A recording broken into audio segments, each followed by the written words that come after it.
Hello friends, Techman Pat here, and today we're reviewing the T700.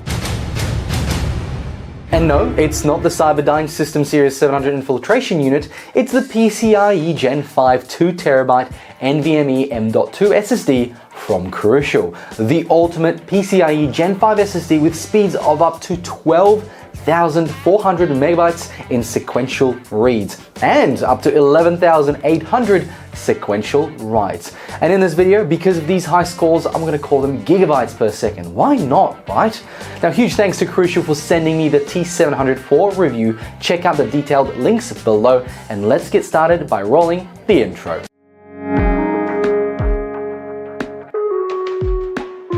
Let's quickly talk through PCIe Gen 5. Now, PCIe 5.0 or Gen 5 is essentially just a new standard of PCIe that brings double the amount of data transfers compared to PCIe 4 or Gen 4.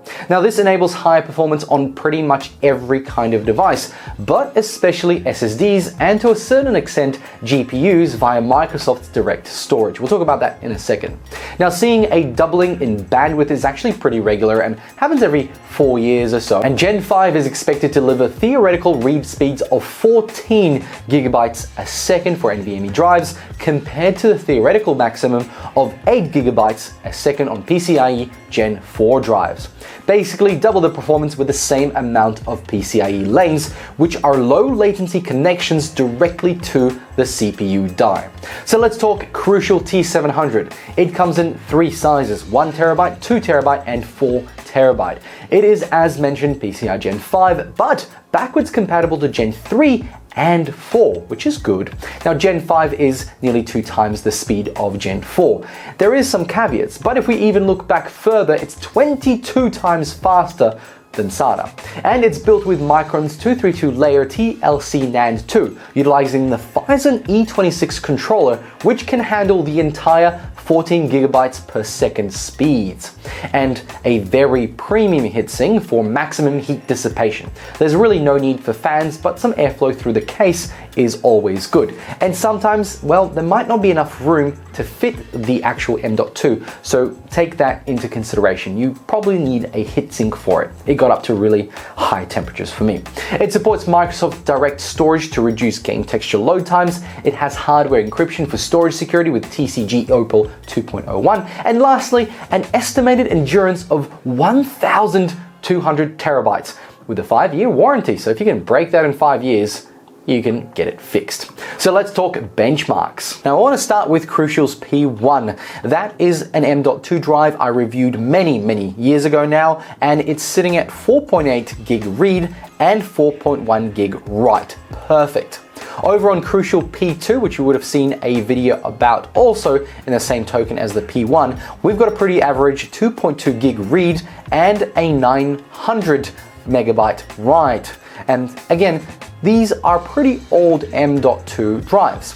Moving on to the P3, it's about 5.2 gigabytes, and in write it's 3.7 gigabytes.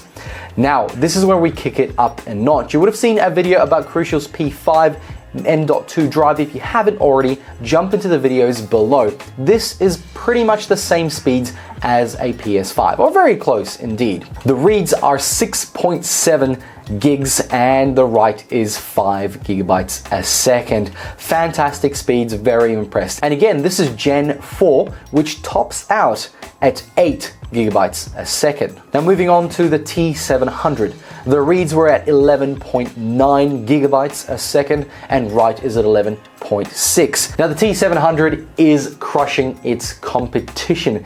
It really is performing at speeds that are just not seen on Gen 4, and obviously Gen 5 is really the only way. And we're nearly saturating the limit of Gen 5 already. So let's talk about the fastest Gen 4 NVMe drive on the market, which is the Samsung 990 Pro Gen 4 M.2, and that hits 7.4 gigabytes a second read and 6.8 gigabytes a second write. It's really hard to compare any Gen 4 to Gen 5. There is a clear difference and jump in the speeds. However, take these numbers with plenty of salt. Yes, they are excellent numbers with lots of digits, and the T700 is top of the dog pile.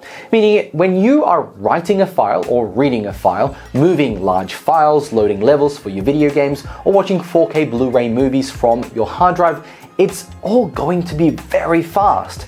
But there is a caveat, because the real-world performance is not going to be the massive jump like we have seen in the synthetic benchmarks. So your day-to-day use, which is opening a program, playing a video game, opening files, or a web browser, will not see a discernible difference when coming from PCIe 4 NVMe drives to the Gen 5 versions. Unlike for those coming from hard drives or Sata SSDs, that difference is night and day.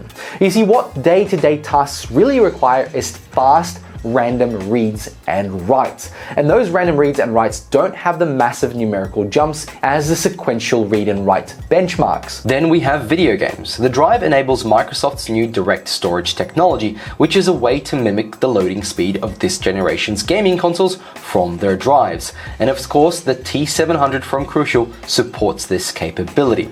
Now, there are a couple of games that utilize direct storage, and I really mean a couple. One is Forspoken from Microsoft. The game has lush rolling hills, lots of interesting enemies, and pretty epic effects. There's a lot of assets that need to be loaded in. Bar the game not being that interesting, the performance was great. There is no out-of-the-box way to disable direct storage in Forspoken settings, but you can add a dash no direct storage to the launch options for the game. So from my testing, direct storage did not affect frame rates. It did, however, cut the loading times in almost half on the Crucial T700. This is by far the most incredible result I've seen for a long time. As you can see, it went down from kind of seconds to almost half a second. It was imperceptible unless I got the timer out. The only problem here is the game needs to support the direct storage technology. For now, it's very limited, but I expect more and more games will, and in any case, I do hope, because this is an excellent technology. Another game I tested was Ratchet & Clank Rift Apart. This game utilizes direct storage as well, just like it did on the PS5, and I was blown away. Having played the game on the PS5 last year, the experience on the PC is not only smooth as the console, but better because there is obviously high frame rates and ray tracing.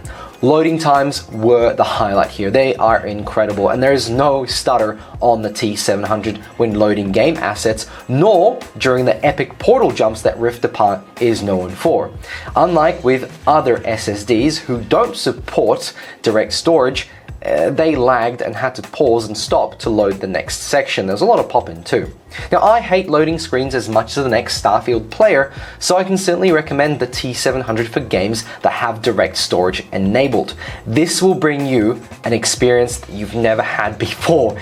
Incredibly fast loading, and it is a game changer. With that in mind, direct storage is great, but the T700 also surpasses the PS5's SSD speeds by almost double. The PS5 SSD speed is 7,100 megabytes read and 6,800 megabytes write. Finally, PC boot times. This is where the T700 is a life changer. Previously, my PC boot times were in minutes, as you can see. Now I count it in seconds. Absolute peak performance. If you're on an SSD or a hard drive, God forbid, jumping to Gen 5 is going to blow your socks off.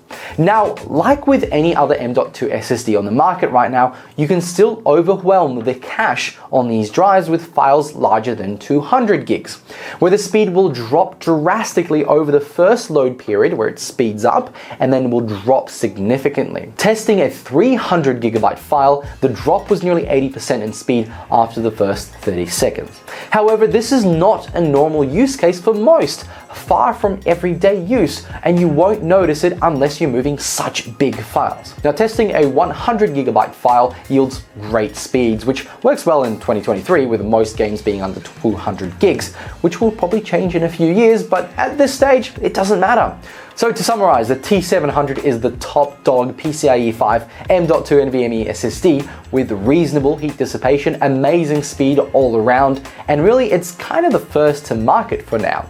Price-wise, we have to take into consideration the drop in the Australian dollar, so don't get freaked out. The T700 2TB drive will terminate your wallet at 576 Australian dollars at mwave.com.au. If you want to bump down to the 1 terabyte, it's on special at the moment for $318, and the 4 terabyte is 1,068 Australian dollars. I have put both links to MWave and Amazon where you can purchase these. Check them below. So here is my recommendation. Firstly, if you're building a premium computer brand new with a PCIe Gen 5 slot, then yeah, buy the T700. It will be well justified for the performance gains over an older computer. If you're running Gen 4 motherboard and you're just looking for more space, something that's faster, this really isn't the product for you, let alone at this price range. For half the price of the T700 2 terabytes, you can get the same size and very reasonable speeds. In fact, you can just get the Crucial P5 and get a fantastic performance from that. Now, to add to that, the prices will fall once competition kicks off. But for now, we have the early adopter tax in full swing. So, big thanks to Crucial for sending me the Drive 4 review. Make sure to like and subscribe. Links below to where you can find the drive. I do recommend it if you've already got a Gen 5 motherboard. And I'll catch you all in another one. Thanks for watching. Bye.